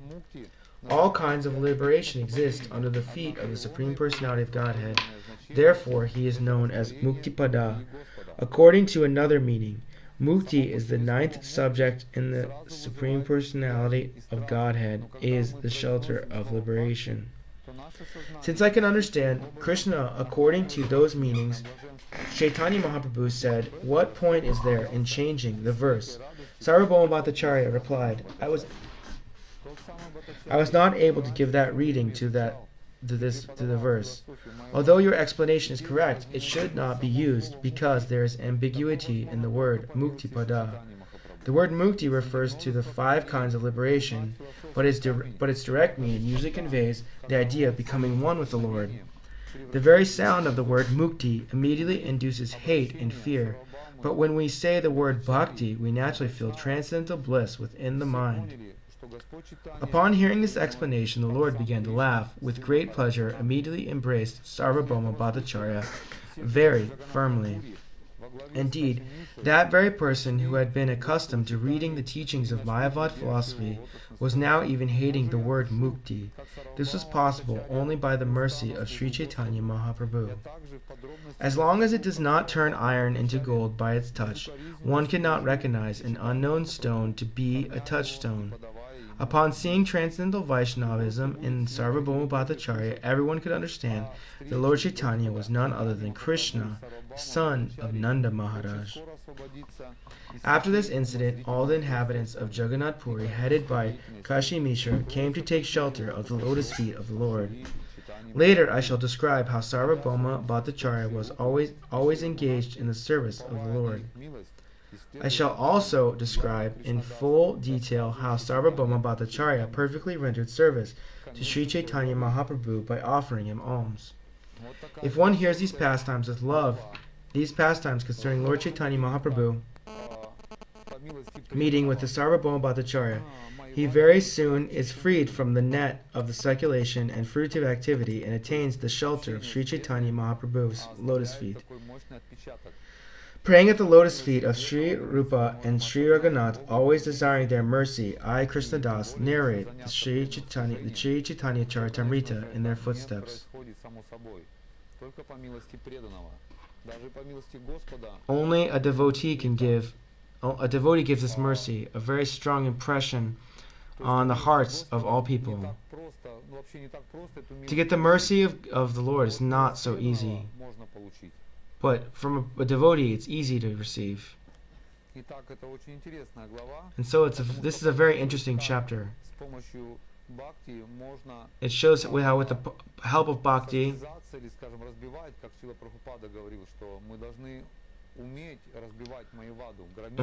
it shows how we can be able to defeat Mayavadis. Srila Prabhupada says we should be able to defeat Mayavadis. It is a very dangerous philosophy. It's like milk that's been touched by the snake's fangs. It becomes even more poisonous after touching it. These Mayavadis take the philosophy and spoil it. Sarvabhauma Bhattacharya, he was using Mayavad philosophy against the devotees of Lord Chaitanya. But let's read a little bit more, if we have a little bit of time. Chapter 7. Lord Chaitanya begins his travels to his tour of South India. Lord Chaitanya Mahaprabhu, being very compassionate toward the Brahmana named... we're going to read the summary first. In his Amrita Prava Vyasa, Srila Bhaktivinoda Thakur summarizes the 7th chapter as follows. Sri Chaitanya Mahaprabhu accepted the renounced order of life in the month of Magha, January, February, and went to Jagannath Puri in the month of Palguna, February, March.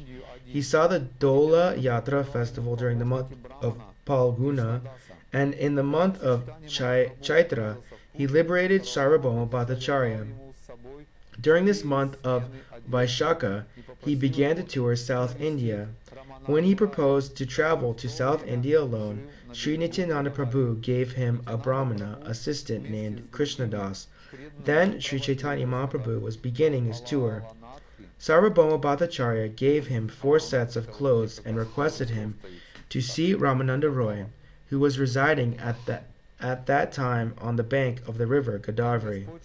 Along with other devotees, Nityananda Prabhu accompanied the Lord to Alalanath. But there Lord Chaitanya left them behind and went ahead to the Brahmana Krishnadas. The Lord began chanting the mantra Krishna Krishna Krishna Krishna Krishna Krishna Krishna Hey. In whatever village he spent the night, whenever a person came to see him in his shelter, the Lord implored him to preach the Krishna consciousness movement. After teaching the people of one village, the Lord proceeded to other villages to increase devotees. In this way, he finally reached Kurma Sthana. While there, he bestowed his causeless mercy upon the Brahmana called Kurma and cured another Brahmana named Vasudev, who was suffering from leprosy. After curing this Brahmana leper, Sri Chaitanya Mahaprabhu received the title Vasudevamrita Prada, meaning one who delivered the nectar of the leper Vasudev, who delivered nectar to the leper Vasudev. Verse 1. Lord Chaitanya Mahaprabhu, being very compassionate toward a Brahmana named Vasudev, cured him of leprosy. He transformed him into a beautiful man, satisfied with devotional service. I offer my respectful obeisances unto the glorious Lord Sri Chaitanya Mahaprabhu. All glories to Lord Chaitanya Mahaprabhu. All glories to Lord Nityananda Prabhu. All glories to Advaita Acharya, and all glories to all the devotees of Lord Chaitanya. After delivering Sarvabhauma Bhattacharya, the Lord desired to go to South India to preach. Sri Chaitanya Mahaprabhu accepted the renounced order during the waxing fortnight of the month of Magha. During the following month, Palguna,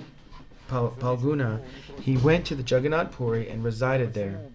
At the end of the month of Palguna, he witnessed the Dola Yatra ceremony, and in his usual ecstatic love of God, he chanted and danced in various ways on the occasion. During the month of Chaitra, while living at Jagannath Puri, the Lord delivered Sarvabhauma Bhattacharya at the beginning of the next month, Vishakha. He decided to go to South India. Sri Chaitanya Mahaprabhu called all his devotees together, and holding them by the hand, humbly informed them, "You are all more dear to me than my life. I can give up my life, but to give you up is difficult for me. You are all my friends, and you have properly executed the duties of friends by bringing me here to Jagannath Puri and giving me the chance to see Lord Jagannath in the temple. I now beg all of you for one bit of charity. Please give me permission to leave for a tour of South India. I shall go to search out Vishvarup. Please forgive me, but I want to go alone. I do not wish to take anyone with me. Until I return from Setubanda, all of you, dear friends, should remain at Jagannath Puri." Knowing everything, Sri Chaitanya Mahaprabhu was aware that Vishvarup had already passed away. A pretense of ignorance was necessary, however, so that he could go to South India and liberate the people there. Upon hearing this message from Sri Chaitanya Mahaprabhu, all the devotees became very unhappy and remained silent and sullen with sullen faces. Nityananda Prabhu then said, "How is it possible for you to go alone? Who can tolerate this? Let one of us go with you, otherwise you may fall into the clutches of thieves and rogues along the way. They may be whomever you like, but 2 persons should go with you. Indeed, I know all the paths to the different places of pilgrimage in South India. Just order me, and I shall go with you." The Lord replied, "I am simply a dancer, and you are the wire puller. However, you pull the wires to make me dance. I shall dance in that way." After accepting the sannyas order, I decided to go to Vrindavan. But you took me instead to the house of Advaita Prabhu. While on the way to Jagannath Puri, you broke my sannyas staff. I know that all of you have great affection for me, but such things disturb my activities. Jagadananda wants me to enjoy bodily sense gratification, and out of fear I do whatever he tells me. If if I sometimes do something against his desire, out of anger he will not talk to me for 3 days. Being a sannyasi, I have a duty to lie down on the ground and take a bath 3 times a day, even during the winter. But Mukunda becomes very unhappy when he sees my severe austerities. Of course, Mukunda does not say anything, but I know that he is very unhappy within, and upon seeing him unhappy, I become twice as unhappy. Although I am in the renounced order of life, and Damodar is the brahmachari, he still keeps a stick in his hand just to educate me. According to Damodar, I am still a neophyte as far as social etiquette is concerned. Therefore, he does not like my independent nature. Damodar Pandit and others are more advanced in receiving the mercy of Lord Krishna. Therefore, they are independent of public opinion. As such, they want me to enjoy the sense gratification, even though it be unethical. But since I am a poor sannyasi, I cannot abandon the duty of the renounced order, and therefore I follow them strictly. You should all therefore remain here in the Nilachala for some days while I tour the sacred place of pilgrimage alone. Actually, the Lord was controlled by the good qualities of his devotees. On the pretense of attributing faults, he tasted all these qualities. No one can properly describe Lord Sri Caitanya Mahaprabhu's affection for his devotees. He always tolerated all kinds of personal unhappiness resulting from his acceptance of the renounced order of life. The regulative principles observed by Caitanya Mahaprabhu were sometimes intolerable, and all the devotees became greatly affected by them.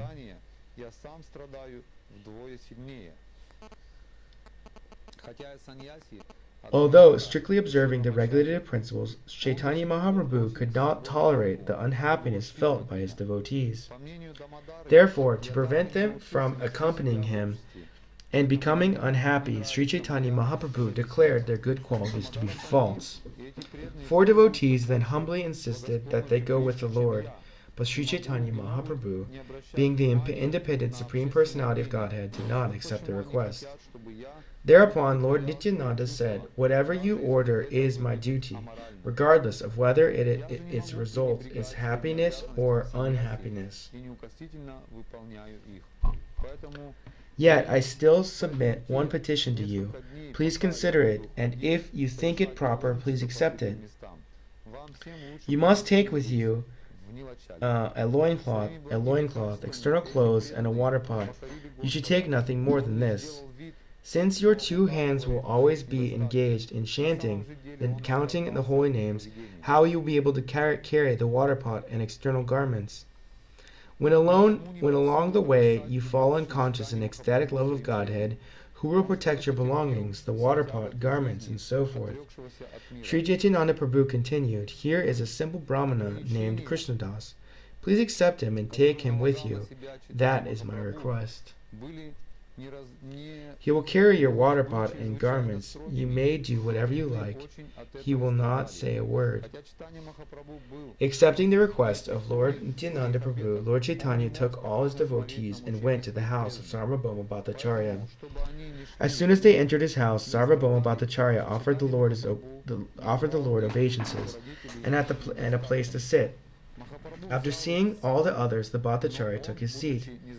After they had discussed various topics about the Lord Krishna, Sri Chaitanya Mahaprabhu informed Sarvabhauma Bhattacharya, "I have come to your place just to receive your order. My elder brother Vishvarup has taken sannyas and gone to South India. I must go to search for him. Please permit me to go, for I must tour South India. With your permission, I shall soon return, very happy."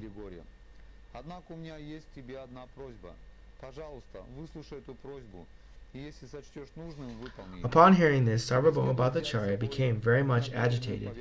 Catching hold of the lotus feet of Chaitanya Mahaprabhu, he gave this sorrowful reply: "After many births, due to some pious activity, I got your association. Now Providence is breaking this invaluable association.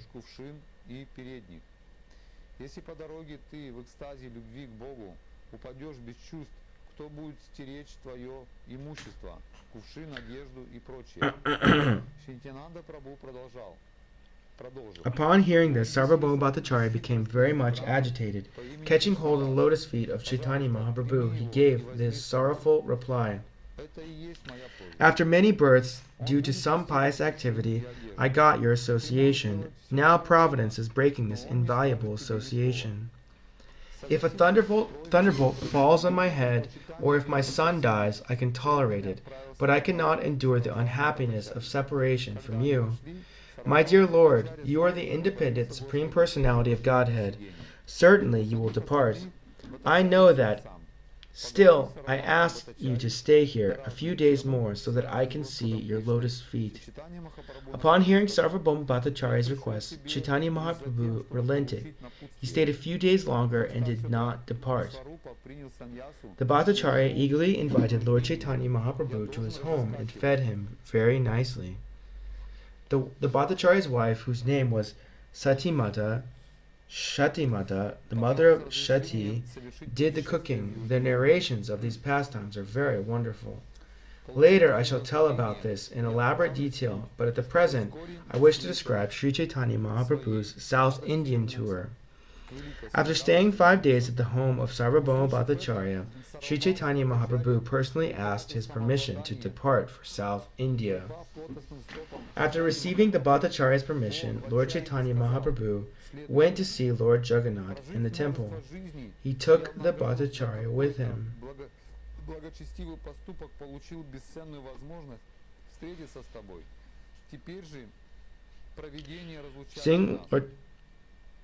Seeing Lord Jagannath, Sri Chaitanya Mahaprabhu also begged his permission. The priest then immediately delivered prasadam in a garland to Lord Chaitanya. Thus receiving Jagannath's permission in the form of a garland, Sri Chaitanya Mahaprabhu offered obeisances, and then, in great jubilation, he prepared to depart for South India. Accompanied by his personal associates and Sarvabhauma Bhattacharya, Sri Chaitanya Mahaprabhu circumambulated the altar of Jagannath. The Lord then departed on his South Indian tour. While the Lord was going along the path to Alalanath, which was located on the seashore, Sarvabhauma Bhattacharya gave the following orders to Gopinathacharya. Bring the 4 sets of loincloths and outer garments I keep at home, and also some prasadam of Lord Jagannath. You may carry these things with the help of some brahmana. While Lord Sri Chaitanya Mahaprabhu was departing, Sarvabhauma Bhattacharya submitted the following at his lotus feet. My Lord, I have one final request that I hope you will kindly fulfill. In the town of Vijayanagara, on the bank of Godavari, there is a responsible government officer named Ramananda Roy. Please do not neglect him, thinking he belongs to a Shudra family engaged in material activities. It is my request that you meet him without fail. Sarvabhauma Bhattacharya continued, Ramananda Roy is a fit person to associate with you. No other devotee can compare with him in knowledge of the transcendental mellows. He is a most learned scholar as well as an expert in devotional mellows. Actually, he is most exalted, and if you talk with him, you will see how glorious he is. I could not realize when I first spoke with Ramananda Rai that his topics and endeavors were all transcendentally uncommon. I made fun of him simply because he was a Vaishnav. The Bhattacharya said, by your mercy I can now understand the truth about Ramananda Roy. In talking with him, you also will acknowledge his greatness. Lord Sri Chaitanya Mahaprabhu accepted Sarvabhauma Bhattacharya's request that he meet Ramananda Roy. Bidding Sarvabhauma farewell, the Lord embraced him. Sri Chaitanya Mahaprabhu asked the Bhattacharya to bless him while he engaged in devotional service of Lord Krishna at home, so that Sarvabhauma's mercy of the Lord could return to Jagannath Puri. Saying this, Sri Chaitanya Mahaprabhu departed on his tour, and Sarvabhauma Bhattacharya immediately fainted and fell to the ground. Although Sarvabhauma Bhattacharya followed Sri Chaitanya Mahaprabhu,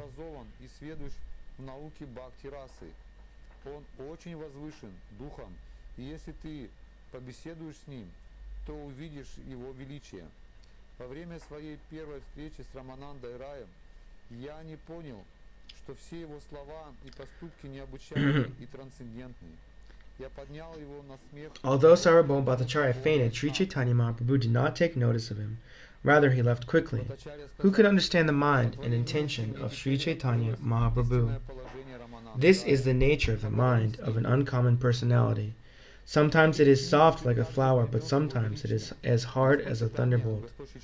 The hearts of those above common behavior are sometimes harder than the thunderbolt, and sometimes softer than a flower. How can one accommodate such contradictions in great personalities? Lord Nityananda Prabhu raised Sarvabhauma Bhattacharya and with the help of his men saw him to his home. Immediately all the devotees came and partook of Sri Chaitanya Mahaprabhu's company. Afterwards, Gopinath Acharya came with the garments and prasadam. All the devotees followed Sri Chaitanya Mahaprabhu to a place known as Alalanath. There they all offered respects and various prayers. In great ecstasy, Sri Chaitanya Mahaprabhu danced and chanted for some time. Indeed, all the neighbors came to see him. All around Sri Chaitanya Mahaprabhu, who is also known as Gaurahari, people began to shout at the holy name of Hari. Lord Chaitanya, immersed him in his usual ecstasy of love, danced in the midst of them. The body of Sri Chaitanya Mahaprabhu was naturally very beautiful. It was like molten gold dressed in saffron cloth. Indeed, he was most beautiful for being ornamented with the ecstatic symptoms which he caused his bodily hair to stand on end, tears to well up in his eyes, and his body to tremble and perspire all over. Everyone present was astonished to see Sri Chaitanya Mahaprabhu's dancing and his bodily transformations. Whoever came did not want to return home. Everyone, including children, old men, and women, began to dance and chant the holy names of Sri Krishna and Gopal. In this way, they all floated in the ocean of love of Godhead. Upon seeing the chanting and dancing of Lord Sri Chaitanya Mahaprabhu, Lord Nityananda predicted that later there would be dancing and the chanting in every village. Seeing that it was already getting late, Lord Nityananda Prabhu, the spiritual master, invented a means to disperse the crowd. When Lord Nityananda Prabhu took Sri Chaitanya Mahaprabhu for lunch at noon, everyone came running around them. After finishing their baths, they returned to the noon at the temple, admitting his own men.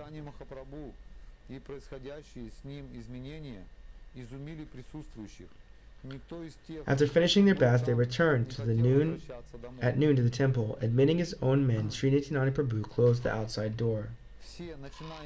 Gopinath Acharya then brought prasadam for the two lords to eat, and after they had eaten the remnants of food, they were distributed to all the devotees. Hearing about this, everyone there came to the outside door and began chanting the holy name Hari Hari. Thus there was a tumultuous sound. After lunch, Sri Chaitanya Mahaprabhu made them open the door. In this way, everyone received his audience with great pleasure. The people came and went until evening, and all of them became Vaishnava devotees and began to chant and dance. Sri Chaitanya Mahaprabhu then passed the night there and discussed the pastimes of Lord Krishna with his devotees with great pleasure. The next morning, after taking his bath, Sri Chaitanya Mahaprabhu started on his South Indian tour. He bade farewell to the devotees by embracing them. Although they all fell to the ground unconscious, the Lord did not turn to see them but proceeded onward. In separation, the Lord became very much perturbed. He walked on unhappily. His servant Krishnadas, who was carrying his water pot, followed behind. All the devotees remained there and fasted, and the next day they all unhappily returned to Jagannath Puri. Almost like a mad lion, Lord Sri Chaitanya Mahaprabhu went on his tour, filled with ecstatic love, and performed Sankirtan, chanting Krishna's names as follows.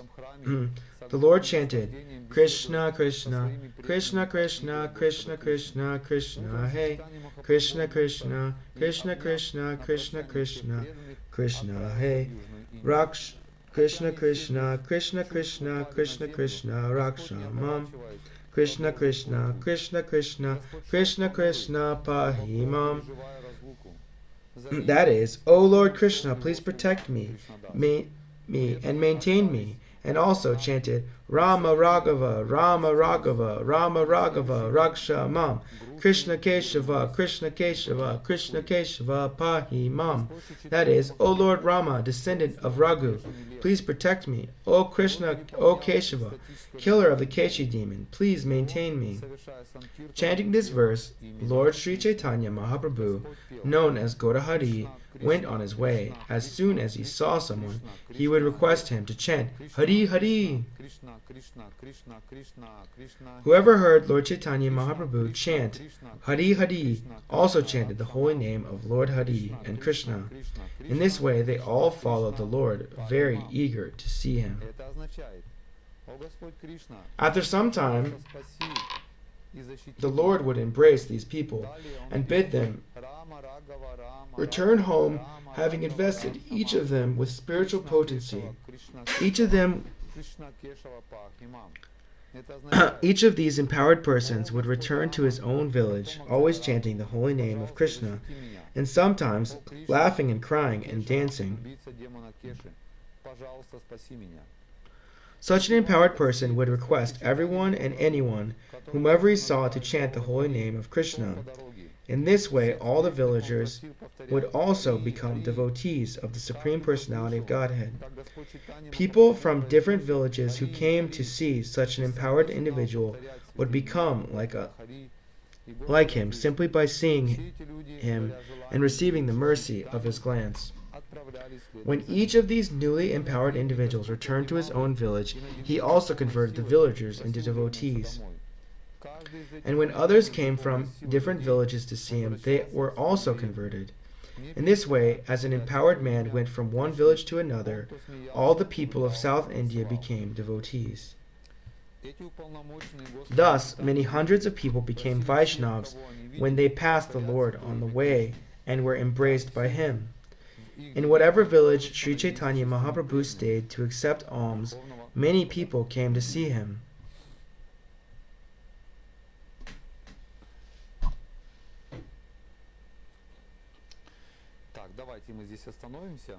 Let's stop right here.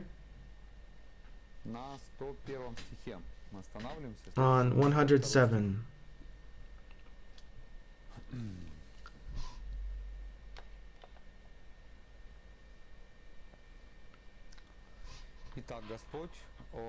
And so the Lord, he's always busy with preaching. He has two moods. Either he's in bliss or he's telling about,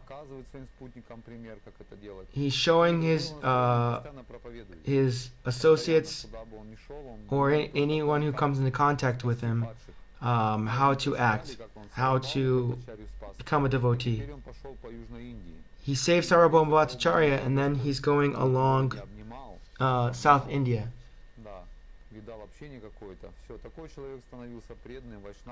He would hug people and give them his association and they would become devotees. This is a sign of a devotee. He knows how to preach, even right now. He's preaching. He's preaching, but why should, or what else is the reason for living? There's no other reason to live in this world. And here, Lord Chaitanya is giving His mercy to His devotees. He's giving them spiritual strength to preach. He's giving them the mercy to preach. We're hearing about the the life of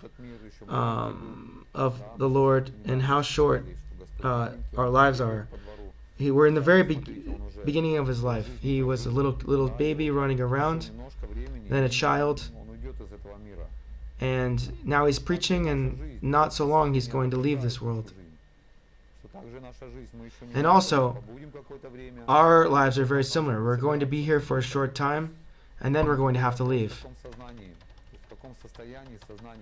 We have to understand what is our state of